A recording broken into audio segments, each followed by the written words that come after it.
There's a little picture of Terrisa up on the screen. So underneath this little blondie, this little cutie, could you tell us what everyday life was like for you, Terrisa? At that stage, I think I'm about 10 years old. I lived in Yonora, which was the Fairfield district, in a housing commission home. And my mum and dad were both alcoholics and drug users, which caused me to be very vulnerable. So during that time, my house was very violent. So the usual day would be my mum being beaten by my dad. It was very normal for my mum to have black eyes or a fat lip and crying in her room on a very regular basis. And during that time, I was being sexually abused by 5 people in my family. A number of them sexually abused me till I was 7 years old, and that only stopped because we moved. But my sexual abuse continued on until I was about 18 by my father. Yes, Terrisa, just on that, if you don't mind me asking, how do you stay in a situation like that till you're 18? There's a number of reasons, but I was very ashamed, number one. I didn't know who I could tell, who would believe me. I didn't have language around my abuse. I wouldn't even know how to tell the things that were happening to me, if people would believe me. Also, in a situation like that, because of the way that my mother was, I actually became the mum. And I looked after my parents in a number of ways. Clean up their mess, clean up their vomit. They would regularly attempt suicide for a number of reasons, so I would be the one that would be mopping up the blood in the bathroom, putting my mum to bed and looking after her. So I actually became the mother. So for me to leave was just non-negotiable for me. I couldn't leave my mum in a situation like that. So I became the protector, kept my house as safe as I possibly could be, as it could be. And I didn't really have anybody to talk to about it at all. And I just kept it locked away.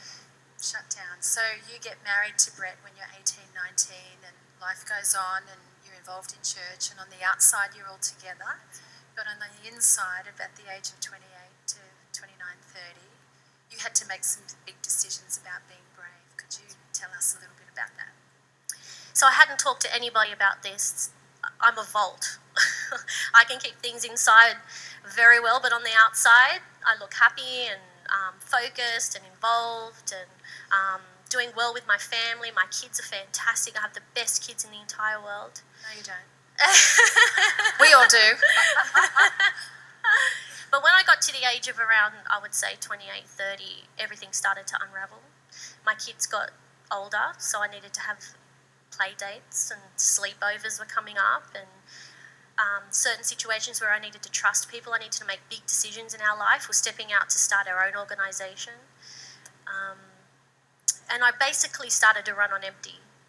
And I got to the point where I said, God, I can't even feel love. I don't even have a clue what love is. And I actually fell to my knees, literally, physically one day, and I was pounding on my chest, God, please, show me what love is. Tell me what love is. I can't feel it. I can't see it. Do people love me? Do people know that I love them? I don't even know if I'm showing people that I love them correctly. And I would even ask my husband on a regular basis, do my kids know that I love them? Of course, honey. Of course they know. They know that you're crazy about them. Of course they know you love them. Do they love me? And I would ask him, how do I know that and why? And repetitively I'd ask those questions. So I had to make that brave choice to get help. And so what did you do really quickly, without all the detail? What did you do? So I did a number of things. I made the decision I'm going to change. I want to be a better mum, a better wife, a better friend. So I started to read books, read articles, I did courses, I did workshops, anything I could do, anything that was available. I got counselling, which is one of the best things I've ever done.